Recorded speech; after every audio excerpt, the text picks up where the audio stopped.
qu'on a une culture, nous, françaises, de la punition. Et on pense que c'est normal. Pourquoi est-ce qu'on exclut un enfant de l'école ? Parce qu'il est différent. Des outils comme l'intelligence artificielle, elles posent pas réellement de nouvelles questions. Elles posent d'anciennes questions auxquelles on n'a pas répondu depuis longtemps. Comme Maria Montessori le disait, l'éducation est la plus belle arme de paix. Michel Onfray a cette phrase que j'aime beaucoup, il dit « Tous les enfants sont des philosophes et certains adultes le demeurent ». Nos enfants deviennent comme nous les voyons, nos enfants deviennent comme ils nous voient. Prenons le temps de réfléchir à ce qu'on veut pour demain.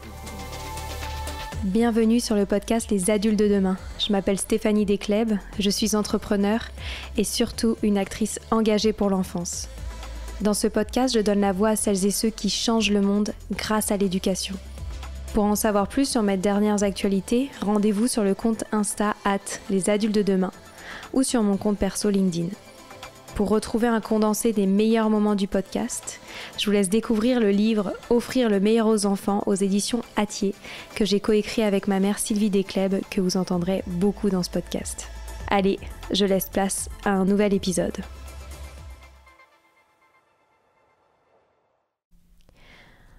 Vous connaissez très certainement mon invité du jour, Bertrand Perrier, grâce au film documentaire à voix haute, où ce grand avocat enseigne la prise de parole en public à un groupe d'étudiants de Saint-Denis.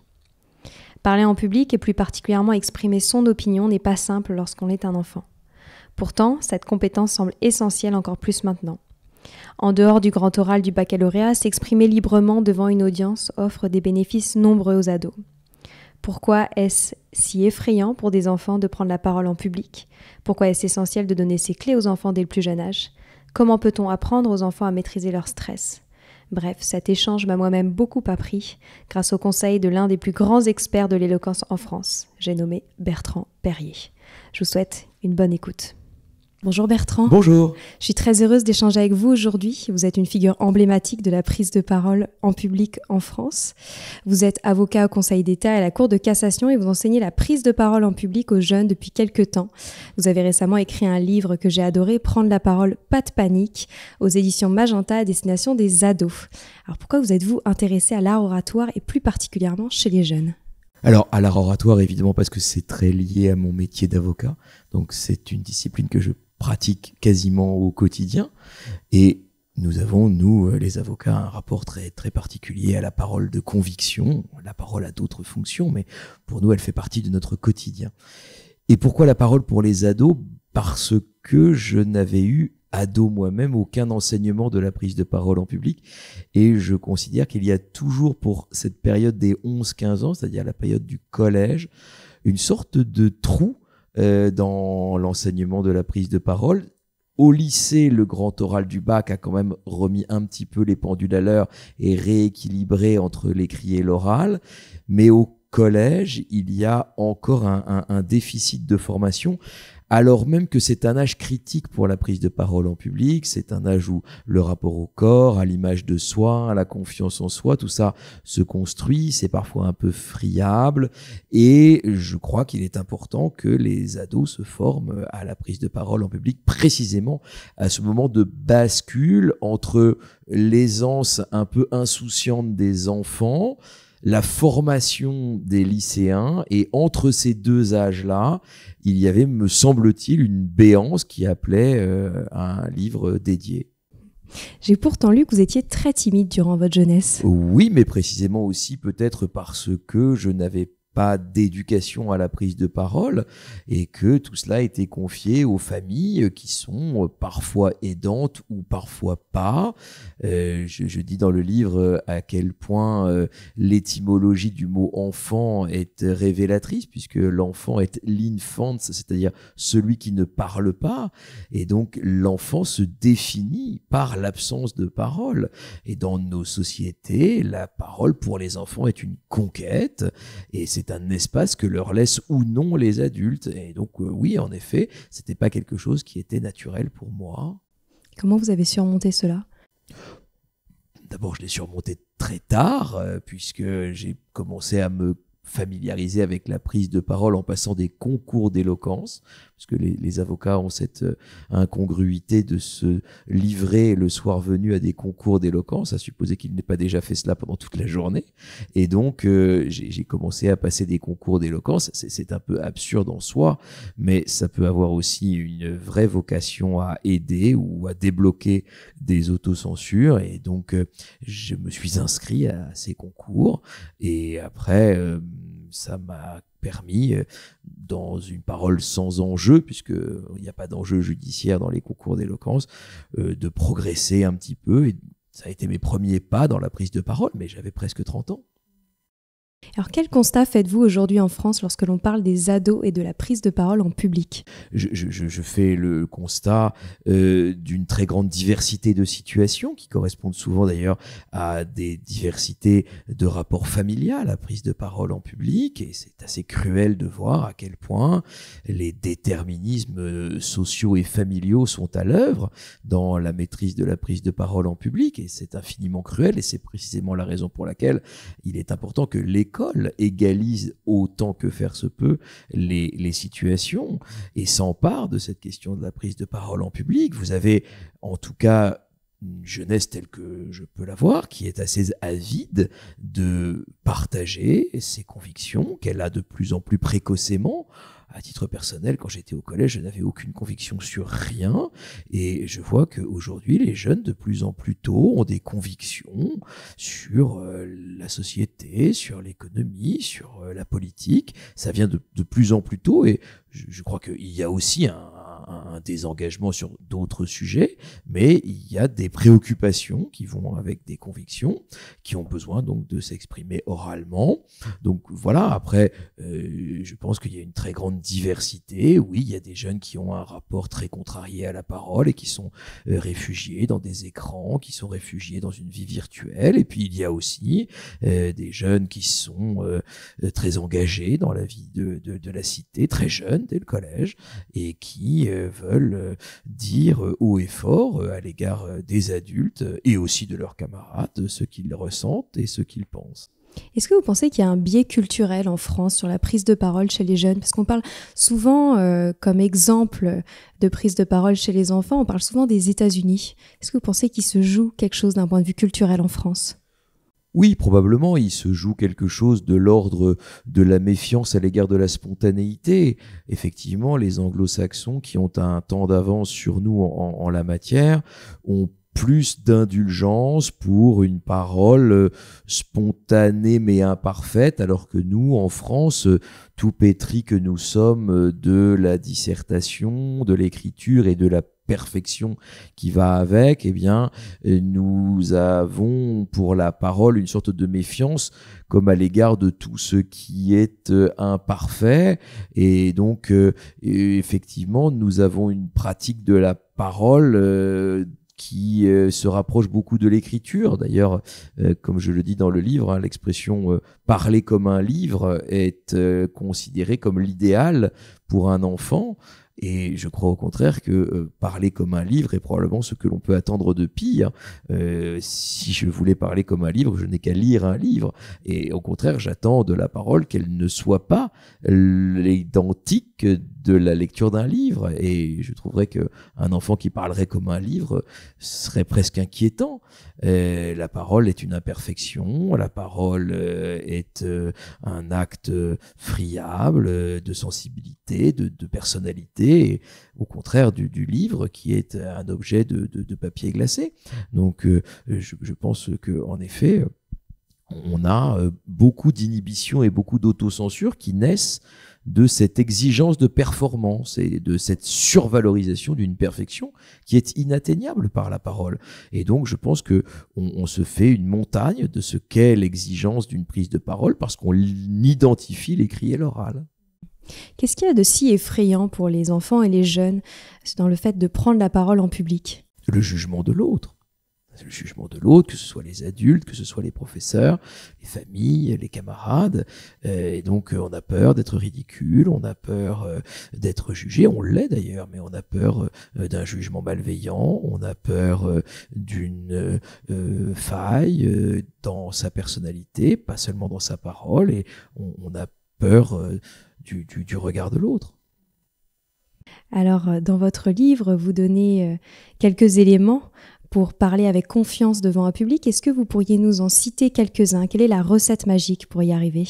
Il n'y en a pas, justement. Il n'y a pas de recette magique, parce que si ça se saurait, des magiciens l'auraient inventé. Donc, il n'y a évidemment aucune recette magique. Il y a quelques aides. Le premier facteur, c'est évidemment le travail. Et parler, c'est d'abord avoir quelque chose à dire et savoir ce que l'on va dire, et donc avoir travaillé son message. Et malheureusement, je n'ai pas de baguette magique qui permettrait de dispenser du travail préalable à la prise de parole, c'est-à-dire avoir un lexique, une structure, un message, et tout cela est déterminant avant de prendre la parole en public. Et après, il y a évidemment la pratique. Personne ne devient cuisinier en lisant des livres de recettes, et donc personne ne devient orateur en lisant des livres sur la question. Il faut le pratiquer, le faire, et seule une pratique assidue permet de faire descendre le niveau de stress. L'ennemi du stress, il y en a deux, c'est le travail et l'habitude. Eh bien, ces deux facteurs-là sont majeurs, et c'est la raison pour laquelle aussi il revient à l'école le rôle de donner aux jeunes le plus possible d'espace de parole. Et c'est quelque chose sur lequel il faut encore travailler, je crois, c'est-à-dire offrir dans un cadre scolaire le plus possible d'occasions de prendre la parole, et que lorsque des occasions sont offertes, elles n'aillent pas toujours à ceux qui lèvent la main les premiers, qu'on aille chercher aussi dans le fond de la classe ceux qui ont des difficultés, et qu'on instaure un espace de non-jugement, ou en tout cas de jugement bienveillant, et que les moqueurs la mettent en veilleuse. Et si cet espace n'existe pas à l'école, comment est-ce que les jeunes peuvent s'entraîner? Eh bien, c'est très compliqué, et le meilleur ami dans ce cas-là, c'est la famille qui, pour le coup, normalement, doit être un espace protégé, préservé, où la bienveillance est évidemment de mise. Et sinon, je dois dire que c'est évidemment très complexe. Évidemment, il est possible de faire des exercices de prise de parole en s'enregistrant via un téléphone portable, par exemple, avec des amis dont on connaît la bienveillance, indépendamment du groupe classe qui est toujours parfois divers, et où il y a des jeunes qui ne sont pas dans cet état d'esprit-là. Mais la famille et les amis peuvent être précisément un premier public, et puis son téléphone qui nous permet aussi de voir nos imperfections, nos progrès, de se tester sur des messages, des réactions que l'on peut avoir, comme une sorte de journal intime oratoire. Et c'est quelque chose que l'on pourrait faire dans un processus de familiarisation avec la prise de parole. Pourquoi, plutôt qu'un journal intime, ne pas avoir un carnet de bord oratoire que l'on pourrait avoir sur son téléphone, et où chaque jour, plutôt que de consigner dans un journal ses impressions, eh bien on ne le ferait pas dans un téléphone qui chaque jour recueillerait 1 ou 2 minutes de coups de gueule, de coups de cœur ou de confidence. Vous prouvez également que le corps a toute son importance dans la prise de parole. Est-ce que vous pourriez nous en dire plus ? Oui, c'est pas non plus absolument majeur à mes yeux. Parler, c'est encore une fois avoir quelque chose à dire. Maintenant, le corps joue aussi un rôle. C'est le regard, c'est le geste, c'est la posture. Et tout cela a aussi une importance. Et c'est la raison pour laquelle, lorsque l'adolescence vient et qu'on a parfois un rapport au corps qui est complexe, eh bien, la question amplifie encore la peur de prendre la parole en public. Parce que non seulement on est jugé sur ce que l'on dit, mais on est jugé aussi sur l'image que l'on a, même sur son apparence physique, vestimentaire, et souvent c'est un âge où on n'est pas extrêmement à l'aise avec tout cela, et donc le corps, la gestuelle, le comportement, la façon de placer son corps dans l'espace, c'est aussi une composante de la parole. Enfin, encore une fois, parler, c'est d'abord avoir un message à véhiculer. Est-ce qu'on peut aider les enfants et les jeunes à trouver le message à véhiculer. Ah oui, et comment ? C'est aussi le rôle des adultes, que ce soit dans un cadre scolaire ou non, de guider les enfants à travers les réseaux sociaux notamment, pour qu'ils se débarrassent notamment des fake news, de toutes ce torrent d'informations, qu'on aide à faire le tri entre ce qui mérite d'être regardé et ce qui ne vaut pas la peine, ou au contraire ce qui est nuisible. Et donc dans ce fatras d'informations, il faut absolument que les adultes jouent leur rôle de guide pour que les enfants se fassent à eux-mêmes leurs propres opinions. Donc il y a à la fois pour les adultes un travail de défrichement et un travail de liberté. Défrichement pour que les enfants ne tombent pas sur des informations qui ne sont pas fiables ou qui sont nuisibles. Et puis liberté, c'est-à-dire leur laisser l'opportunité de construire eux-mêmes leurs propres opinions sans que les adultes ne leur imposent les leurs. Et je crois au demeurant que, et ce serait une erreur que d'imposer aux enfants d'avoir une opinion sur les choses. L'enfance, pour moi, est d'abord l'âge du doute et de l'incertitude et des idées qui se construisent. Et je suis toujours un peu inquiet de voir des enfants très assertifs sur des sujets sur lesquels ils peuvent avoir une première impression, mais avoir à 12, 13, 14 ans des idées d'ores et déjà parfaitement arrêtées et cristallisées est toujours pour moi une source de perplexité.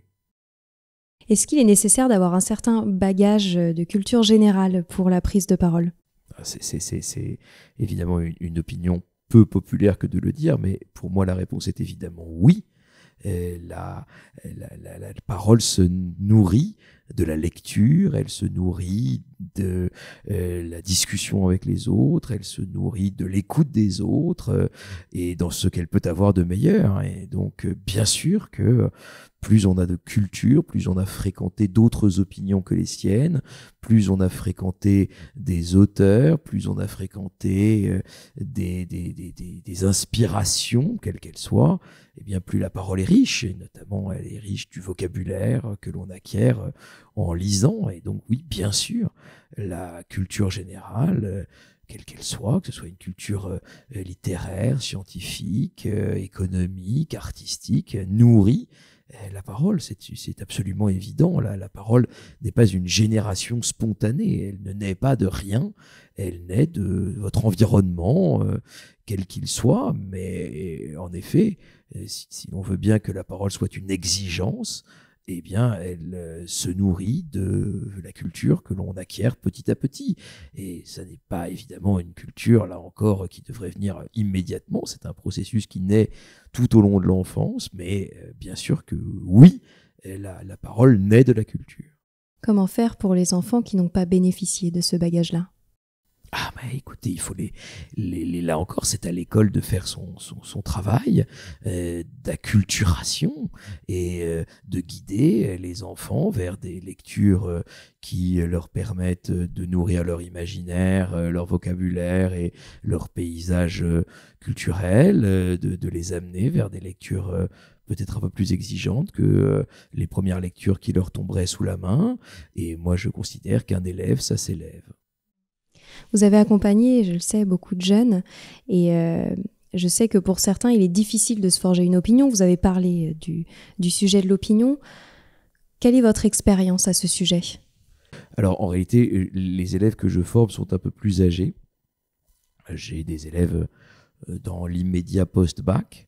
Et donc, ce sont déjà des jeunes adultes qui ont l'âge de voter, par exemple, et qui donc sont supposés se faire une opinion sur le monde. Mais encore une fois, ce que je voudrais dire, c'est que la parole, c'est une façon de se dépasser. C'est soi-même en mieux. Et donc, l'idée est d'avoir une parole qui ne soit pas tributaire des onomatopées qui sont parfois l'apanage des jeunes gens et qui se réduisent à quelques borborigmes. Et donc, je crois au contraire qu'il appartient aussi aux adultes d'être exigeants avec les élèves et de ne pas trouver absolument mirifique la moindre parole parce que elle est l'œuvre d'un adolescent. Même avec les adolescents, et surtout avec les adolescents, on se doit de leur dire que leur parole peut progresser, qu'elle peut gagner en précision, en construction. Et c'est toujours ça qui me frappe. C'est la question à la fois du vocabulaire et de la structure qui me paraissent finalement les deux piliers de la parole, la richesse du lexique et la rigueur de la construction. Vous est-il déjà arrivé de vous retrouver face à une situation où un jeune était dans l'incapacité totale de s'exprimer devant les autres ? Oui, c'était très déstabilisant. Je me souviens d'une intervention dans une classe, je crois d'ailleurs que c'était même au lycée, pas au collège.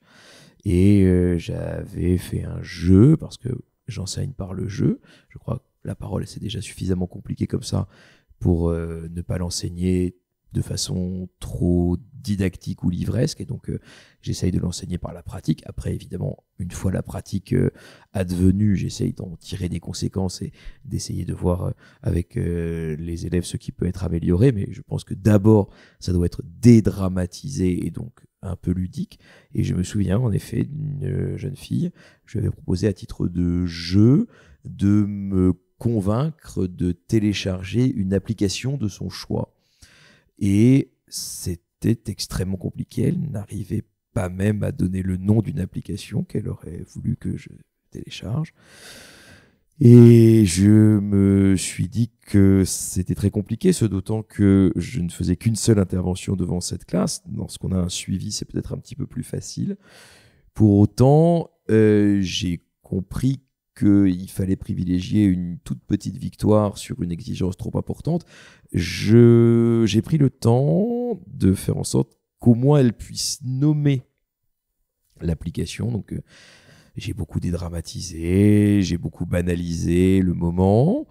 Et comme j'ai compris que je n'aurais pas mieux dans cet instant-là, dès lors qu'elle a dit le nom de l'application, je l'ai félicitée et je lui ai dit que c'était une première victoire sur elle-même et que si les professeurs voulaient prendre le relais, eh bien peut-être que la fois suivante, elle pourrait donner une ou deux raisons pour lesquelles cette application devait être téléchargée.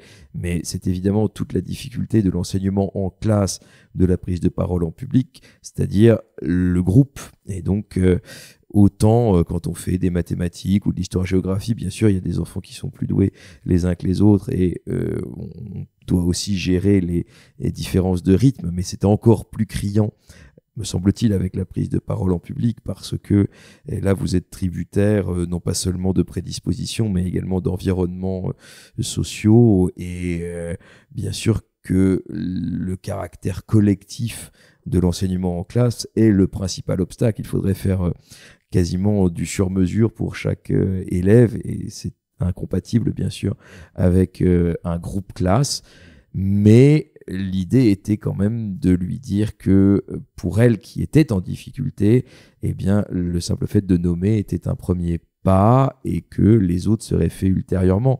Mais vous savez, il y a cette étude qui est fascinante d'ailleurs de l'université de Poitiers qui a installé des caméras dans une salle de classe de grande section de maternelle, donc les élèves ont 5 ans, et l'étude montre que les élèves qui prennent la parole le plus facilement et le plus longuement sont ceux qui sont issus de milieux favorisés. Et donc à 5 ans, les inégalités sociales sont déjà cristallisées. L'étude montre d'ailleurs que la question n'est pas tant la qualité de la parole, c'est pas ça qui fait la différence, c'est la capacité à prendre la parole, c'est-à-dire à être dans un groupe et à s'imposer dans un groupe. Et ça, dès l'âge de 5 ans, ça dépend de du rapport à la parole qu'il y a dans le milieu familial. Si dans votre milieu familial, on vous a déjà demandé de raconter votre journée, si on vous a déjà demandé de partager vos émotions sur tel ou tel sujet, si on vous a demandé si vous aviez passé un bon moment à telle ou telle activité, eh bien, en classe, vous avez plus de facilité, vous vous sentez plus légitime à prendre la parole dans un groupe. Et donc, à l'inverse, si on vous demande jamais de prendre la parole de votre famille, vous aurez plus de difficultés à la prendre dans le groupe classe. Et donc, cette étude, elle est à la fois cruelle et tellement révélatrice du rapport à la parole et de son importance dans le milieu familial et dans le milieu scolaire. Quand vous faites ces interventions dans les écoles, qu'est-ce que vous dites aux jeunes pour essayer de les convaincre de l'importance de s'entraîner à la prise de parole en public ? Je leur dis 2 choses. Je leur dis qu'il est normal d'avoir peur, que la peur fait partie de la parole et que c'est plutôt les gens qui n'ont pas peur qui me font peur. Ça, c'est la première chose. Donc, je leur dis que s'ils ont peur, eh bien, ils sont mon frère ou ma sœur, parce que moi, j'ai peur encore. À 50 ans passés, j'ai encore peur lorsque je prends la parole en public. Donc, la première chose, c'est que je leur dis que la peur fait partie de la parole et qu'elle accompagne toutes nos vies et qu'elle est normale et que l'idée, c'est d'en faire plutôt une peur stimulante qu'une peur inhibante, mais que la peur en elle-même ne disparaît pas. Ça, c'est la première chose. Et je leur dis également que la parole est une chance. C'est une chance de partager avec autrui leurs émotions, leurs convictions, leurs connaissances, et que c'est par la parole qu'on crée un groupe social, que l'on crée des amitiés, que l'on crée des affections, que l'on crée des connivences, que l'on crée un groupe autour de soi ou avec soi, et que donc c'est à la fois effrayant et important. Est-ce que vous leur partagez des outils pour maîtriser leur stress ? Je leur dis à quel point la pratique est importante, qu'ils doivent prendre toutes les opportunités de prendre la parole en public qui leur sont offertes. Je leur dis que ce qu'ils ont à dire mérite d'être entendu, que leur parole doit avoir toute leur place, que s'ils ne prennent pas la parole, d'autres le feront à leur place, et que les adultes doivent les écouter, et que leur parole a une dignité, et qu'elle n'a pas non plus toute sa place, mais qu'elle a une place. Est-ce que vous trouvez que les enseignants sont assez formés sur ce sujet de la prise de parole ? Inévitablement non. Après, ça dépend aussi des enseignants. Il y a tout un panel. Là aussi, il y a des enseignants qui sont en difficulté avec cette discipline, même si globalement, ils enseignent par la parole, ils transmettent par la parole. Donc, on a quand même rarement des enseignants qui seraient totalement inhibés, et ce serait incompatible avec leur mode d'enseignement qui passe par la parole. Pour autant, être un praticien est une chose, savoir transmettre est autre chose. Et il est assez frappant de voir un peu plus tard dans le système scolaire que le grand oral du baccalauréat, avec toutes ses vertus, a quand même encore un vice qui est que c'est la seule épreuve à laquelle ne correspondent ni quota horaire dédié, ni enseignement dédié. Chaque enseignant, avec la bonne volonté qui est la sienne ou pas, est supposé dédier quelques heures sur son enseignement à la préparation du grand oral. Mais imaginerait-on qu'il y ait une épreuve de mathématiques ou de philosophie sans qu'il y ait de professeur dédié ou de contingent horaire dédié? C'est le cas, et l'incongruité du grand oral. Alors, je connais bien les raisons qui ont conduit à cela. L'idée était que chaque professeur devait lui aussi se former, et que le grand oral était une opportunité non seulement pour les élèves, mais aussi pour les professeurs de se former. Je pense que ce système-là a aussi ses limites, et que la prise de parole est en soi une discipline, et qu'elle mériterait, au moins pour quelques heures, que des formateurs particulièrement avisés s'en emparent. Et vous nous avez partagé tout à l'heure une histoire d'une lycéenne pour qui la prise de parole a presque été impossible. Est-ce que, au contraire, il vous arrive souvent d'être particulièrement surpris par la capacité de certains jeunes à prendre la parole en public ? Bien sûr, c'est une grâce et une joie. J'étais la semaine dernière dans un concours d'éloquence de collégiens à Cergy-Pontoise. Et c'était extraordinaire. Ils avaient entre 13 et 15 ans. Et il y avait déjà, chez certains, pas chez tous, mais toutes les qualités des orateurs. Et on a eu du mal à choisir. D'ailleurs, on avait un podium qui se dégageait naturellement, mais nous avions du mal à choisir entre une candidate qui était extrêmement drôle et charismatique, ce qui est une qualité de l'orateur, une candidate qui était extrêmement rigoureuse et convaincante, avec des arguments très bien formulés, et qui est aussi une qualité de l'orateur, et un troisième candidat qui avait un style littéraire et un lexique absolument magnifique, Et donc, c'était très compliqué de choisir entre, d'un côté, l'humour, de l'autre côté, la force de conviction, et de troisième côté, la qualité de la langue. Il aurait fallu un candidat qui rassemble tout cela, mais en tout état de cause, les trois a fait gagner finalement le garçon qui était vraiment un orateur littéraire exceptionnel, et dont j'ai appris par la suite qu'il avait 13 ans. Je me suis dit, mais c'est phénoménal.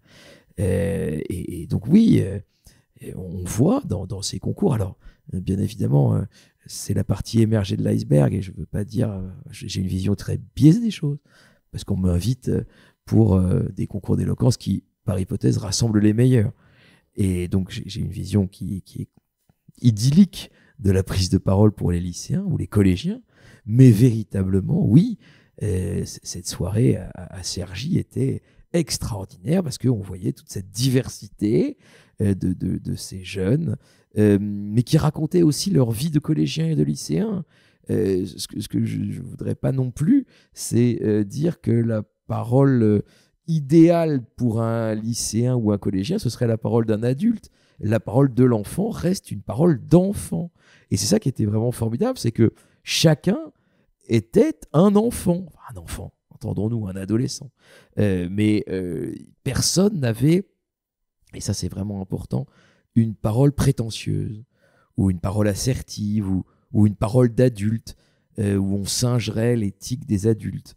Et c'est ce qui m'a beaucoup plu, c'est qu'ils avaient une parole qui restait marquée par des préoccupations d'adolescents, mais exprimées de façon remarquable.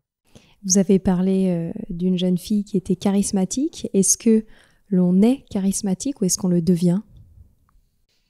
Elle avait de toute évidence un plaisir à parler. Alors, je ne dis pas qu'il y a un gène du charisme, mais il y a des conditions de naissance de cela qui sont mystérieuses, mais qui existent. Cette jeune fille, de toute évidence, était heureuse à l'idée de parler. Elle avait ce don d'embarquer une salle de 400 personnes par son humour, par ses bons mots, par sa spontanéité aussi. J'insiste beaucoup aussi sur la nécessaire authenticité et sincérité dans la parole. La parole n'est pas un numéro d'acteur, elle n'est pas non plus un numéro de lecture, elle n'est pas un exercice de récitation. Et je me bats beaucoup contre ces concours d'éloquence qui ne sont pas des concours d'éloquence, mais qui sont des concours de récitation ou de déclamation, souvent d'une parole un peu empoulée ou boursouflée. C'est pas ça la parole. La parole, c'est la spontanéité. Et cette jeune fille était extraordinairement spontanée. Sa parole était pleine d'humour, de légèreté. Elle nous parlait de sa vie au collège et c'était vraiment irrésistible. Alors, beaucoup de Français vous connaissent, notamment grâce à votre participation au documentaire à voix haute, retraçant l'histoire du concours Eloquentia qui vise à élire le meilleur jeune orateur du 93. Est-ce que cette expérience a transformé quelque chose en vous ? Elle n'a pas transformé quelque chose, elle a transformé tout. Elle a transformé mon propre rapport à la parole, puisque souvent, justement, dans le prolongement de ce que je disais à l'instant, les concours d'éloquence d'avocats sont plus des concours de déclamation, c'est-à-dire qu'on a un sujet, souvent un peu absurde d'ailleurs, et on déclame un texte que l'on a rédigé à l'avance. Et lorsque je suis arrivé pour enseigner avec mes camarades du programme Eloquentia en Seine-Saint-Denis, j'ai vite compris que cette parole-là n'avait pour eux pas beaucoup d'intérêt. Et ce qui était important, c'est d'avoir une parole sur des sujets du quotidien de leur vie, sur la laïcité, sur les violences policières, sur le rapport homme-femme, sur des sujets de leur vie, et qu'ils n'avaient pas beaucoup de goût pour une parole qui serait une lecture ou une déclamation, que ce qui était important pour eux, c'est de pouvoir débattre, de pouvoir porter leurs idées dans la sincérité et l'authenticité, et d'avoir des mots pour résister aux discriminations. Et donc, la dimension esthétique de la parole était pour eux d'une importance moindre que sa puissance persuasive. Alors, j'ai une dernière question pour vous, c'est la question que je pose à tous mes invités du podcast. Vous le savez, le podcast s'appelle Les adultes de demain. Qu'est-ce que vous souhaiteriez aux enfants d'aujourd'hui, les futurs adultes de demain ? Je leur souhaite d'avoir davantage d'espace de parole. Je trouve que aujourd'hui encore, la parole de la jeunesse est souvent ignorée. Ça progresse, mais je crois que il faut donner des espaces d'éclosion de la parole, de la jeunesse, des espaces un peu préservés où chacun à son rythme prend conscience que ce qu'il a à dire vaut d'être entendu et que la parole est dans une sorte de mouvement de vase communicant. Plus il y a de parole et moins il y a de violence. Et je crois que nous sommes dans une société extrêmement fracturée, divisée, hostile, où les susceptibilités sont à fleur de peau. Et je crois que s'il y a une vertu de la parole de la jeunesse, c'est précisément de ne pas être ce que les adultes ont fait de leur parole, c'est-à-dire un objet de violence, de virulence, d'invective, et que les jeunes gens aient un rapport à la parole un peu plus pacifié. Et d'une certaine façon, je le vois dans le rapport que les jeunes ont avec les réseaux sociaux, qui dans la génération des, disons, 20, 30, 40 ans ont été le vecteur des convictions des uns des autres, avec toute la violence qui s'y attache, avec toute la virulence. Et je trouve que les jeunes, derrière cette génération-là, ont compris toutes les limites, tous les excès auxquels nous avaient mené ces réseaux et la parole dure qui s'y répandait. Et je crois qu'ils ont rejeté tout cela. Et j'espère qu'ils auront, plus que nous, un rapport sain au réseau qui soit un rapport pacifié où il y ait de l'écoute, il y ait du respect et où il y ait moins d'insultes. Alors je sais bien que c'est parfois un vœu pieux. Il y a encore dans la jeunesse des ferments de violence, d'incompréhension. Mais j'ai dit 1000 fois que débattre, c'était le contraire de se battre et que plus on avait d'espace de parole, moins on avait d'espace de violence. Et donc j'espère que même à travers des paroles imparfaites, et je veux aussi dire à quel point la parole, c'est faire le deuil de la perfection. La parole vaut, même si elle est imparfaite. Eh bien, j'espère que les adultes de demain seront des orateurs du respect, de l'écoute et de la bienveillance. Merci infiniment, Bertrand. Merci à vous. Merci infiniment d'avoir écouté cet épisode. J'aimerais prendre le temps de remercier tous ceux qui s'abonnent à la chaîne du podcast, qui laissent des avis et des notes sur Apple Podcast ou Spotify. Ça paraît rien, mais ça fait toute la différence pour faire connaître notre travail qui est complètement indépendant. Pour me retrouver, je vous rappelle que vous pouvez aller sur le compte Instagram des Adultes de Demain ou sur mon compte LinkedIn perso. N'hésitez pas à me partager vos retours sur cet épisode ou sur le podcast en général, ça fait tellement du bien de vous lire. Je vous dis à très bientôt pour un nouvel épisode.